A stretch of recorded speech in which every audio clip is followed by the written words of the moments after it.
कंपन, ये सब कम हो जाता है। टीकाकरण किन किन बीमारियों से रोकथाम करता है? क्या आप बता सकते हैं आप लोगों ने किस किस बीमारी के लिए टीका लगवाया है? आप बोल रहे थे आपने लगवाया, बताइए आपने जैसे कि जन्म का टीका लगवाया था, उससे ये स्वस्थ रह सके, अच्छी रह सके, और जैसे टीके लगे हैं जिससे किसी मतलब पोलियो वगैरह ना पड़े। हाँ, पोलियो।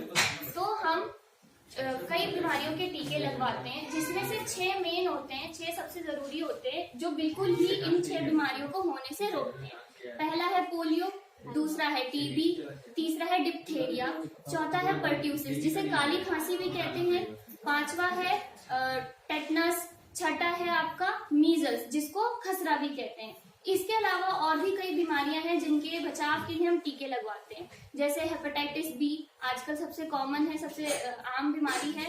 उसके बाद है हीमोफिलस इन्फ्लुएंजा टाइप बी जिसको नॉर्मली आम भाषा में हम फ्लू कहते हैं।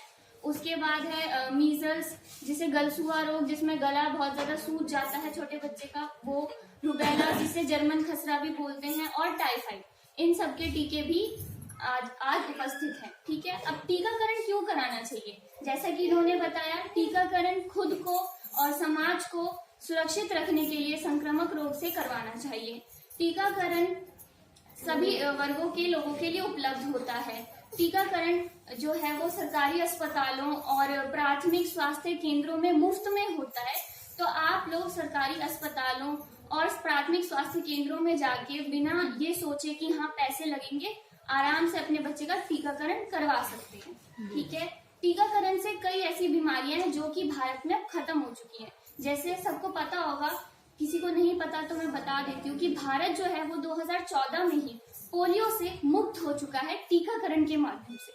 टीकाकरण के क्या फायदे हैं, कोई बताएगा इनके अलावा? और कोई कुछ भी आप लोग को जो लगता है? चलो ठीक है, मैं ही बताती हूँ। टीकाकरण के फायदे हैं कि जो गंभीर बीमारियां हैं वो होने से रोकता है। अब आपकी रोग प्रतिरोधक क्षमता बढ़ेगी तो आपके बच्चे का, आपका स्वास्थ्य और बेहतर होगा।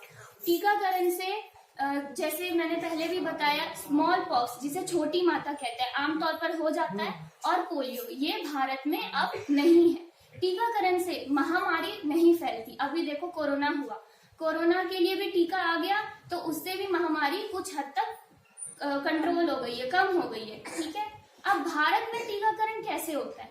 भारत में टीकाकरण होता है भारतीय या राष्ट्रीय टीकाकरण कार्यक्रम के अंतर्गत। ये कार्यक्रम संपूर्ण भारत में समानता पूर्वक टीकाकरण हो, इस चीज को सुनिश्चित करता है। इस कार्यक्रम के अंतर्गत टीकाकरण सभी वर्गों, सभी आयु के, किस आयु के बच्चे को कौन सा टीका लगना है, किस उम्र में लगना है, कितनी मात्रा में लगना है और किस तरीके से लगना है, ये राष्ट्रीय टीकाकरण कार्यक्रम सुनिश्चित करता है। सबको इतना समझ आ रहा है? अब बात करते हैं कौन कौन से टीके लगते हैं राष्ट्रीय टीकाकरण अनुसूची के अंतर्गत। अब जन्म के समय, जैसा आप यहाँ देख सकते हैं, किसी को फोटो लेना है फोटो भी ले सकते हैं। लास्ट ब्लॉक में भी ऐसा एक बोर्ड लगा हुआ है, आप उस पर से भी देख सकते हैं। जन्म के समय हम बीसीजी होता है टीबी के लिए। ठीक है, हेपेटाइटिस जो आजकल सबसे आम तौर पर है हेपेटाइटिस बी, उसके लिए लगाते हैं। ओपीवी जन्म के समय जो 2 बूंद जिंदगी की पिलाई जाती है बोला जाता है ओपीवी, और घर घर लोग आकर के ओरल पोलियो ड्रॉप्स पिलाते हैं 2 बूंद को। 6 हफ्ते पे पेंटावेलेंट वैक्सीन जो है वो 5 बीमारियों से सुरक्षा प्रदान करती है। पहला है डिप्थेरिया, दूसरा है पर्ट्यूसिस जिसे काली खांसी बोलते हैं, मैंने बताया आपको, टेटनस, हेपेटाइटिस और हीमोफिलस इन्फ्लुएंजा टाइप बी यानी कि फ्लू।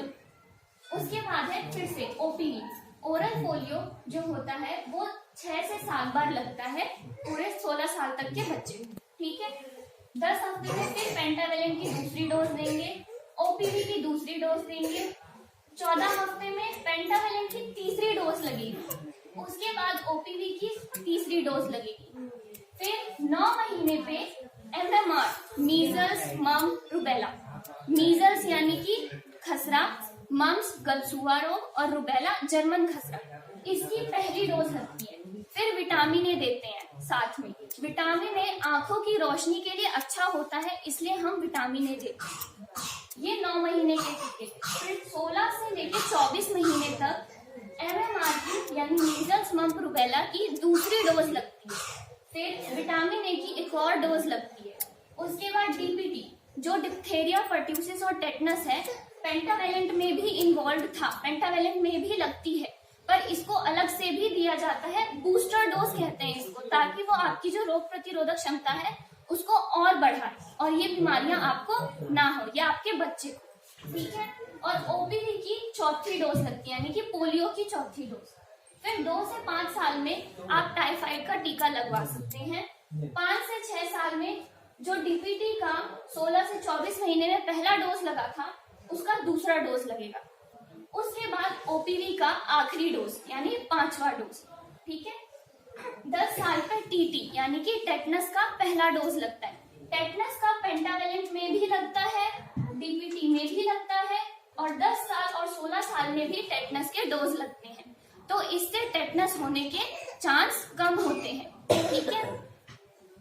उसके अलावा आपको टीकाकरण के बाद क्या क्या ध्यान रखना है। इसके साइड इफेक्ट्स हो सकते हैं जैसे कि बुखार आना, जो कि आम बात है, कोई चिंता वाली इसमें बात नहीं है। जहाँ टीका लगा है वहां पर सूजन आ सकती है, उसमें भी कोई चिंता वाली बात नहीं है। आप उसको ठंडे पानी से या बर्फ की सेक कर सकते हैं, तो वो उसमें आराम आएगा, ठीक है। इसके अलावा अगर कोई डोज मिस हो जाए, कोई डोज बीच में आपकी छूट जाए, तो पूरा शुरू से शुरू नहीं करना होगा, वहीं से आप दोबारा चालू कर सकते हैं। जो डोज छूटी है उसको दोबारा से लगवा सकते हैं, कुछ समय का अगर गैप है तो, ठीक है। और 2 डोज के बीच में 1 महीने का अंतर कम से कम होना चाहिए। टीकाकरण के बारे में बस इतना ही, और लास्ट में मैं ये कहूंगी, भूल ना जाना, टीकाकरण जरूर कराना। में कुछ गड़बड़ी होती है या वह ठीक नहीं रहता, तो इसका असर हमारे स्वास्थ्य पे तुरंत दिखना शुरू हो जाता है। आज मैं आप सभी को एक्यूट गैस्ट्रोएंटराइटिस यानी कि आंत्र शोथ के बारे में बताने जा रही हूँ, जिसमें कि मैं आपको बताऊंगी कि आंत्र शोथ होता क्या है, उसके क्या क्या कारण हो सकते हैं, कि किन किन संक्रमण से वो कैसे फैलता है, क्या उसके लक्षण हो सकते हैं जिससे आपको पता चल सके कि आपके बच्चों को ये चीज है या नहीं है, उसके कैसे आप बचाव कर सकते हैं जिससे कि आपके बच्चों को दोबारा से ये परेशानी ना हो, और उसके उपचार आप क्या क्या कर सकते हैं। मैंने यहाँ पर एक चार्ट लगाया है जिसके माध्यम से मैं आपको समझाने की कोशिश करूंगी कि आप क्या क्या परिवर्तन ला सकते हैं अपने दिनशैली में, ताकि आपको ये बीमारी और आपके बच्चे को बीमारी ये ना हो। तो सबसे पहले मैं इसका कारण बताऊंगी कि इसका कारण ये होता है जब बच्चे बाहर का गंदा खाना खाते हैं, या आप कोई सब्जी बाहर से लाते हैं उसको बिना धोए बना देते हैं, या कच्चा खाना हो, या कोई संक्रमित आदमी हो उससे बचाव ना किया गया हो, या फिर आप वॉशरूम से आने, बाथरूम यूज करने के बाद अगर हाथ ना धोए और सीधा खाना खा ले, या घर की साफ सफाई ढंग से ना हुई हो, या बाहर आपके बहुत ज्यादा कचरा हो, तो इन सब चीजों से ये सब होता है। क्योंकि वहां पर हमें पता है, वहां पर हमें वायरस, बैक्टीरिया ये सब मिलते हैं, यानी कि विषाणु और जीवाणु हमें देखना मिलते हैं, जो कि हमारे बॉडी में एंटर करते हैं, यानी कि हमारे शरीर में अंदर आते हैं, और वो हमारी पेट में सूजन करते हैं। अगर आप ये तस्वीर ढंग से देखें तो इसके अंदर हमने दिखाया है कि उसके पेट और छोटी आंत में सूजन हो जाती है, जिसके कारण खाने का पाचन नहीं हो पाता। अगर आप इसको देखें तो ये गंदा खाना है, ये कच्चा मांस है। कच्चा मांस को ज्यादा दिन तक फ्रिज में रखने से, या फिर उसको बहुत दिनों से उपयोग करने से, ठीक है, या फिर उसको ढंग से ना पकाने से इसके अंदर वायरस होते हैं जो कि हमारे शरीर में आ सकते हैं। जो सबसे ज्यादा वायरस हमारे लिए खतरनाक होते हैं वो होते हैं rota virus, adeno virus, कैल्सी virus, astro virus. ये सारे वायरस हमें गंदे खाने, गंदा पानी और कच्चे मांस से मिलता है। अगर आप ये वाली तस्वीर देखें तो यहाँ पर मैंने दिखाने की कोशिश करी है कि कैसे आप अगर संक्रमित आदमी के संपर्क में आते हैं, उससे हाथ मिलाते हैं, या गंदे सतह को छूते हैं, या फिर आप डायपर जब चेंज करते हैं बच्चों के, आपने डायपर चेंज करके अगर अपना हाथ नहीं धोया तो उससे भी ये हो सकता है। हमेशा डायपर चेंज करने के बाद आप हाथ धोए और बच्चों को भी साफ रखें ताकि कीटाणु ना उत्पन्न हो। अगर इसके बारे में मैं बताऊं, लक्षण के बारे में बताऊं, कि अगर आपके बच्चे को हो गया एक्यूट गैस्ट्रोएंटराइटिस, यानी कि ये 2 शब्दों से मिलकर बना है।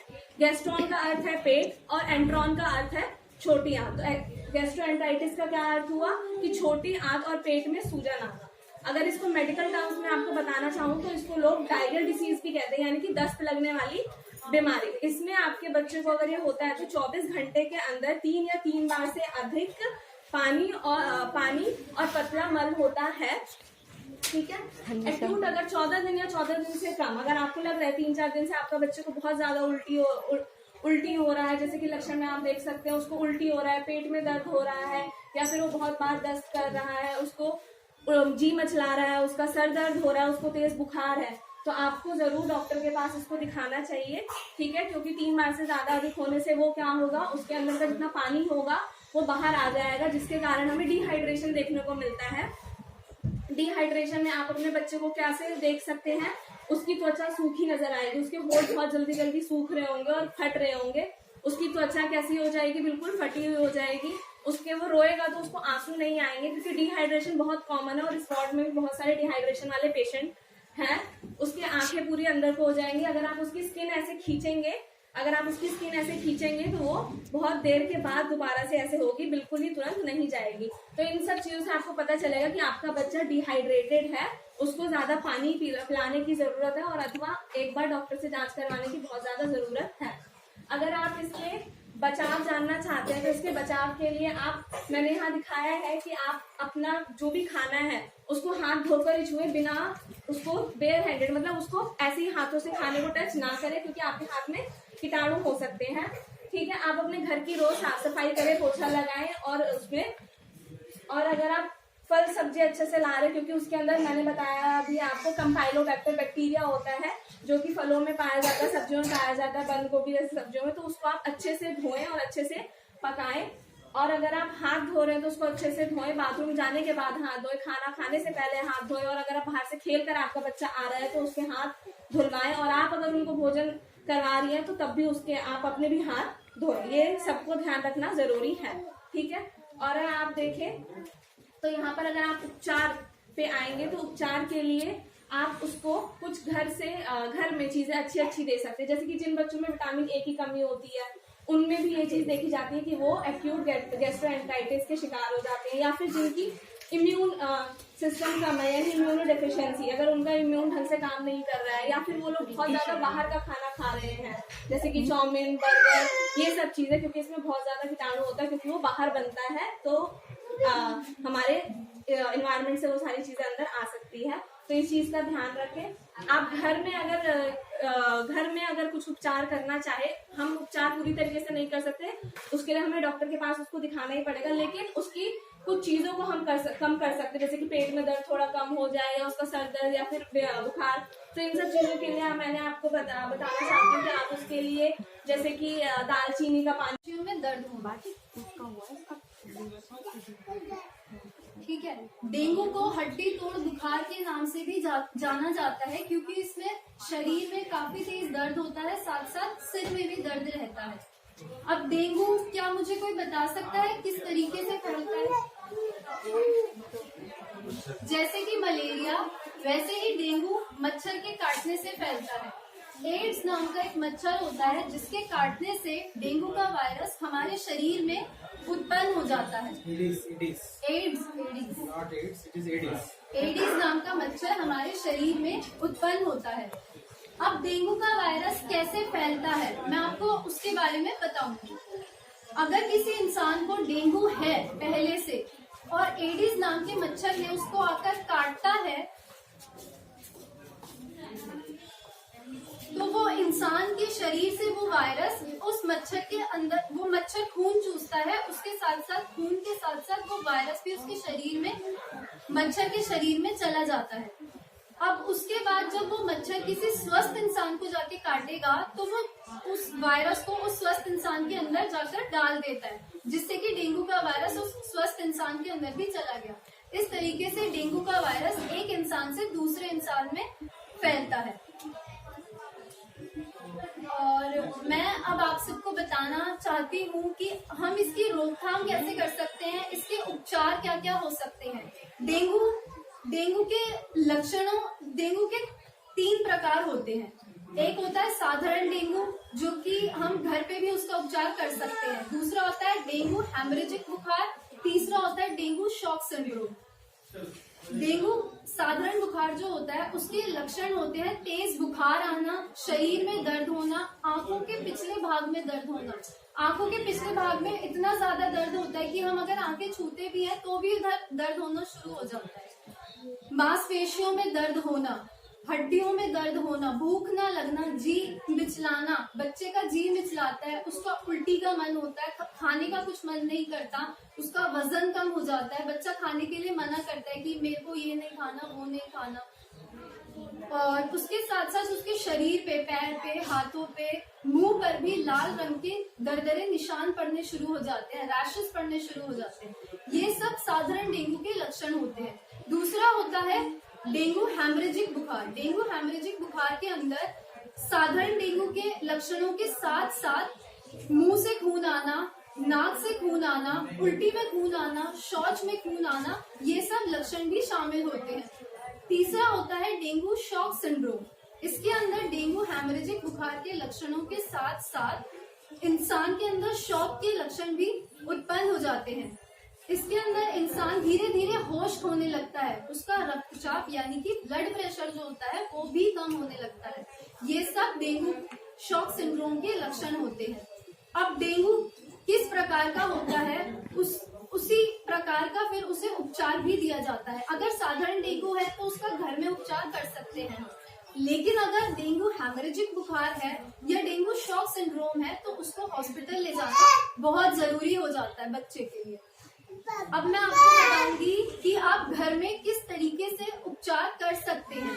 सबसे पहले तो आप खाने पीने का बहुत ही ज्यादा ध्यान रखना है। डेंगू के बुखार में बच्चे का खाना खाने का मन नहीं करता तो हम उसके अंदर बुखार होता है, उसमें उल्टी होती है, तो उसमें जो पानी की मात्रा होती है उसके शरीर में वो कम हो जाती है। उसके लिए हम क्या करेंगे, उसको खट्टे फ्रूट व जूस देंगे। खट्टे फ्रूट्स कौन कौन से होते हैं? संतरे होते हैं, और हम जूस दे सकते हैं, अनार का जूस, सेब का जूस, संतरे का जूस। ये सब जूस हमें अपने बच्चे को देना ही देना है। उसके साथ साथ हम नारियल पानी बच्चे को दे सकते हैं, जो कि बहुत ही ज्यादा लाभदायक होता है डेंगू जैसी बीमारी में जूसेस देना बहुत जरूरी होता है। ठीक है। दूसरा हम ले सकते हैं पपीते के पत्ते का जूस। पपीते के पत्ते का जूस बहुत ही ज्यादा लाभदायक होता है। इसके लिए इसमें क्या होता है कि अगर पेट में बच्चे का पेट खराब रहता है, उसको कुछ खाने पीने का मन नहीं करता, कुछ पचता नहीं है, तो पपीते के पत्ते का जूस उसके लिए बहुत ही ज्यादा लाभदायक होता है। इसमें तीसरा एक चीज ये थी कि शॉक सिंड्रोम वाला जो डेंगू होता है उसमें प्लेटलेट्स, जो रक्त कोशिकाएं होती हैं एक तरीके की, जिसकी मात्रा हमारी बॉडी में कम हो जाती है। प्लेटलेट्स की संख्या बहुत ही कम हो जाती है। उसके लिए हम क्या कर सकते हैं, बकरी का दूध दे सकते हैं अपने बच्चे को, जिससे कि प्लेटलेट्स की मात्रा शरीर में बढ़ जाती है और बच्चे का वजन कम हो जाता है। उसके लिए हम उसे प्रोटीन वाला खाना देंगे। प्रोटीन वाले खाने में हम उसे अंडे दे सकते हैं, दही दे सकते हैं, और ड्राई फ्रूट्स अगर आपका बच्चा खा सकता है, आप ड्राई फ्रूट्स दे सकते हैं। और अभी ठंड का मौसम है तो उसके लिए हम उसको मूंगफली वगैरह दे सकते हैं, वो खा लेगा। साथ ही अदरक जो होती है वो औषधीय गुणों से भरपूर होती है। अदरक को आप चाय में मिला के दे सकते हो अपने बच्चे को, या फिर अदरक डेंगू के अंदर गले में दर्द रहता है बच्चे के, और डेंगू का जो बुखार होता है उस सब को कम करने के लिए हम बच्चे को अदरक कूट के दे सकते हैं। उसके साथ साथ अभी जो मौसम है उसमें हरी पत्तेदार सब्जियां आती हैं, तो अपने बच्चे को हरी पत्तेदार सब्जियां जरूर दें, उसके लिए बहुत ही ज्यादा लाभदायक होगी। जैसे कि पालक दे सकते हैं, हम पालक का सूप दे सकते हैं, पालक की भुजिया बना के दे सकते हैं बच्चे के लिए। और लास्ट में मैं आपको बताना चाहती हूँ तुलसी के पत्ते। तुलसी के पत्ते जो आप कैसे दे सकते हैं, तुलसी के पत्ते 8 से 10 पत्ते लेकर, 4 काली मिर्च लेकर 1 गिलास पानी में उसको उबाल ले, अच्छे से उबाल ले, और फिर वो पानी लेकर अपने बच्चे को दिन में आप 3-3 बारी करके देते जाए। वो भी बच्चे के लिए बहुत लाभदायक होता है। इसके सेवन से रोग प्रतिरोधक शक्ति जो होती है, मतलब इम्यूनिटी जो होती है बच्चे की, वो बढ़ती है। तो ये सब तो उपचार हो गए कि हम कैसे उपचार कर सकते हैं डेंगू से। अब मैं आपको ये बताना चाहती हूँ कि डेंगू जो होता है वो मच्छर के काटने से होता है, ठीक है। अब उसका कैसे हम उपचार कर सकते हैं, हम जो डेंगू की पनपने की जगह होती है, जैसे कि गंदा पानी इकट्ठा होना घर के पास, और कूड़ा होता है घरों के आसपास, खाली पानी, अगर बर्तन पानी में हमने खाली रख दिया, वहाँ पे मच्छर बहुत ही ज्यादा पनपते हैं। तो हमें उन चीजों का ध्यान रखना है, घर के आसपास सफाई रखनी है। और सबसे जरूरी बात यह है कि जुलाई से लेकर अक्टूबर का महीना जो होता है, बारिशों वाला महीना होता है, उसमें मच्छर ज्यादा होते हैं, ज्यादा उत्पन्न होते हैं। घरों के आसपास गीले पानी में, अगर किसी खुले बर्तन में आपने पानी रखा हुआ है, कूलर्स के अंदर, इस सब जगहों पर जहाँ पानी इकट्ठा हुआ होता है वहां पर मच्छर आते हैं। तो उन बर्तनों को आप ढककर रखें। और अगर किसी टंकी वगैरह में पानी भर के रखते हो तो उसको हर हफ्ते खाली करें। और जिन चीजों को आप खाली नहीं कर सकते, जैसे बड़ी टंकी होती है, आप नहीं हर हफ्ते खाली कर सकते, या कूलर्स होते हैं, तो उसमें हर हफ्ते आप पेट्रोल डाल सकते हैं। थोड़ा सा पेट्रोल लेकर उसमें डाल दे तो उधर मच्छर नहीं पनपेंगे। और साथ में मैं आपको ये भी बताना चाहती हूँ कि इन दिनों में आप अपने बच्चों को पूरी बाजू के कपड़े ही पहनाकर रखें। जुलाई से लेकर अक्टूबर और उसके बाद के महीने जो होते हैं, बच्चे को पूरी बाजू के कपड़े पहना के रखें ताकि उसको मच्छर ना काटे। और मच्छर नाशक दवाइयाँ जो होती हैं, जैसे क्रीम्स होती हैं, कॉइल्स जो घर में हम लगाते हैं, ये सब दवाइयाँ होती हैं, आप बच्चों को बाहर जाने से पहले लगा सकते हैं। पूरी बाजू के कपड़े पहना के रखने, निक्कर और टी शर्ट बिल्कुल भी नहीं पहनाना बच्चों को। और अगर घर के आसपास कहीं घास गंदी जमा हुई हुई है तो उनको काट दें, क्योंकि वो ऐसी जगह होती है जहाँ पे मच्छर छुप के रहते हैं। और ये डेंगू के मच्छर ऐसे होते हैं कि रात में नहीं, ये दिन में भी काटते हैं। तो रात के साथ साथ आपको दिन में भी ध्यान रखना है। और लास्ट में मैं आपको एक बहुत जरूरी बात ये बताना चाहती हूँ कि अगर अभी किसी को डेंगू है आपके घर में, तो उसको मच्छरदानी से ढककर ही सुलाएं। क्योंकि इससे क्या होगा, अगर हम उसको ढककर सुलाएंगे तो ना उसको आकर मच्छर काटेगा और ना वो मच्छर किसी दूसरे इंसान को काटेगा। इससे क्या हो सकता है, हम दूसरे लोगों को प्रोटेक्ट कर सकते हैं, उनको बचा सकते हैं बीमारी लगने से। ठीक है, तो हम ये सब मैंने आपको डेंगू के बारे में बता दिया है। अब मैं आपसे पूछना चाहती हूँ कि आपको कोई दिक्कत है इसमें, या आप मुझसे कुछ पूछना चाहते हैं तो आप पूछ सकते हैं। पूछना आपको, किसी को कुछ पूछना है तो आप प्लीज मुझसे पूछ सकते हैं। मैम, जैसे मेरी बच्ची के ये रैशेस वगैरह हो रहा है 4-5 दिन से, ये दवाई का रिएक्ट है या डेंगू का ही थोड़ा सा? ये डेंगू की वजह से मच्छर काटते हैं, उसकी वजह से निशान, दरदरे निशान पड़ जाते हैं हाथों पे, पैरों पे, पूरा पेट ला, हाँ पेट पे, छाती पे, कभी कभी मुंह पर भी हो जाते हैं। हाँ जी। और आप खाने का बच्चों के जरूर ध्यान रखें, क्योंकि बच्चे का वजन कम हो जाता है, बच्चा खाना नहीं खाता, कम हो रहा है इसका। तो आप ये सब चीजें आप देखो क्या लिखा हुआ है इसमें, खट्टे फूड, आप जूस तो जरूर दो बच्चों को, नारियल पानी। ना नमूनिया और जैसे सांस शुरू वैसा हो जाता है ठंडी से। इसको डेंगू बताया नहीं बताया नहीं, मगर जैसे डेंगू के लक्षण आप बता रही है ना, आपकी बात। नमस्कार, मेरा नाम सपना पाल है। मैं बीएससी नर्सिंग 3rd ईयर की छात्रा हूँ। मैं आपको आज प्रोटीन एनर्जी माल न्यूट्रिशन के बारे में बताने जा रही हूँ। प्रोटीन एनर्जी न्यूट्रिशन, माल न्यूट्रिशन को हम प्रोटीन ऊर्जा कुपोषण भी कहते हैं और PEM भी बोलते हैं। प्रोटीन ऊर्जा कुपोषण भारत में एक सार्वजनिक स्वास्थ्य समस्या है। यह विकास के सबसे महत्वपूर्ण समय में बच्चे को प्रभावित करती है। क्या कोई आप में से बताएगा कुपोषण से वह क्या समझते हैं?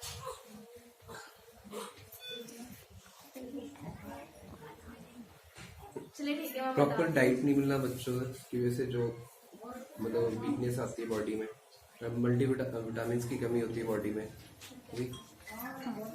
शरीर के लिए उपयुक्त आहार लंबे समय तक ना मिलना ही कुपोषण कहलाता है।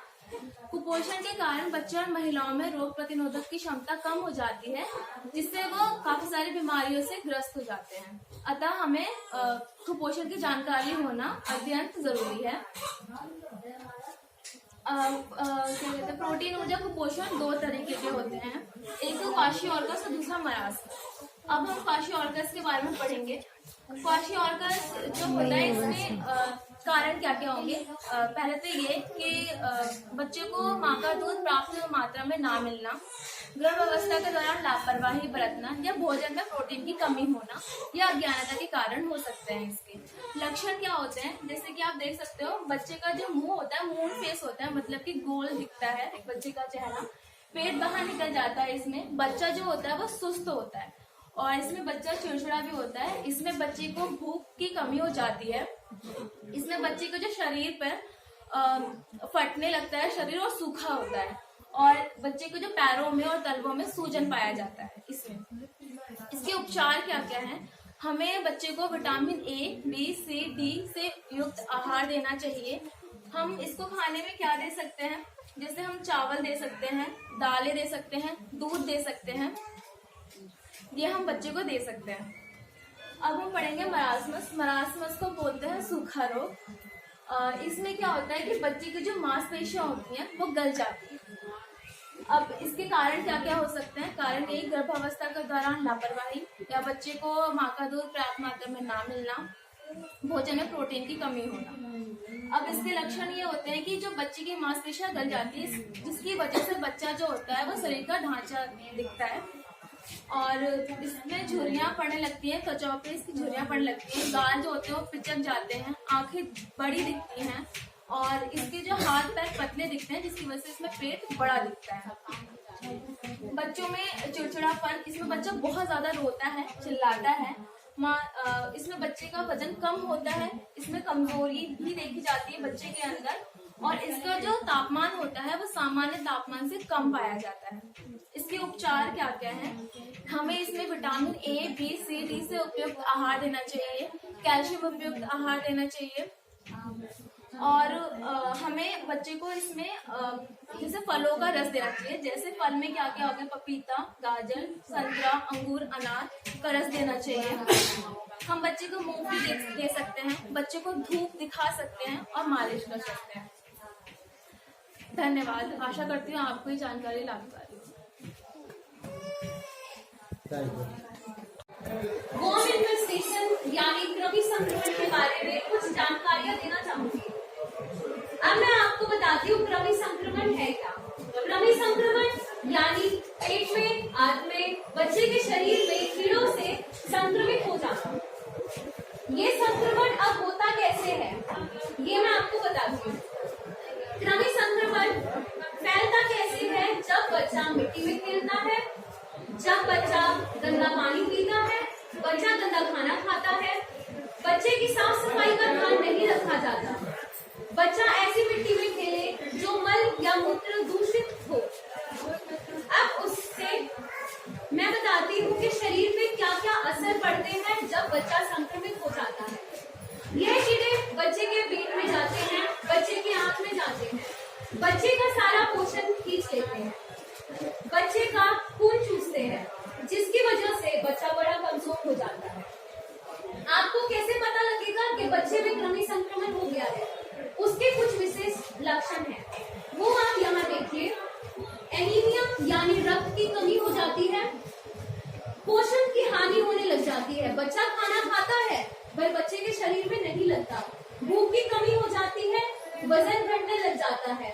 इसका कोई कारण नहीं, बच्चा कोई बीमारी से, बहुत बड़ी बीमारी से ग्रस्त नहीं, परंतु बच्चे का वजन कम रहेगा। पेट में दर्द होगा, उल्टी होगी, दस्त होंगे, बच्चा बहुत चिड़चिड़ा हो जाएगा। अब आप इसके लिए क्या कर सकते हैं? इसके बचाव के क्या क्या कारण हैं? कैसे आप बचाव कर सकते हैं? जब बच्चा 2 साल का हो जाए, तब 2 साल से लेके 5 साल तक बच्चे को पास के सरकारी अस्पताल से, किसी पास के डिस्पेंसरी से, या फिर ANM दीदी द्वारा किसी आंगनबाड़ी पे गोलियां बांटी जाती है जो ये कीड़े पेट में मारती है। गोलियों का नाम है एल्बेंडाजोल, मेबेंडाजोल, इवरमेक्टिन। ये गोलियां आप उनसे ले, एक गोली को आप पीस ले, पीस कर उसका पाउडर बना लें, उसको थोड़े पानी में घोलें और बच्चे को पिलाएं। यह गोली आपको प्रत्येक 4 से 6 माह में बच्चे को खिलानी है, जिसकी वजह से बच्चे में ये कृमि संक्रमण नहीं होगा। यह साइकिल होगी। उस दवाई से क्या होगा? बच्चा दवाई खाएगा, दवाई जाके आंत में कीड़ों को मारेगी, बच्चा सो के अपने दिन उठेगा तो पहले से बेहतर महसूस करेगा। अब आप ऐसा कुछ क्यों नहीं करते कि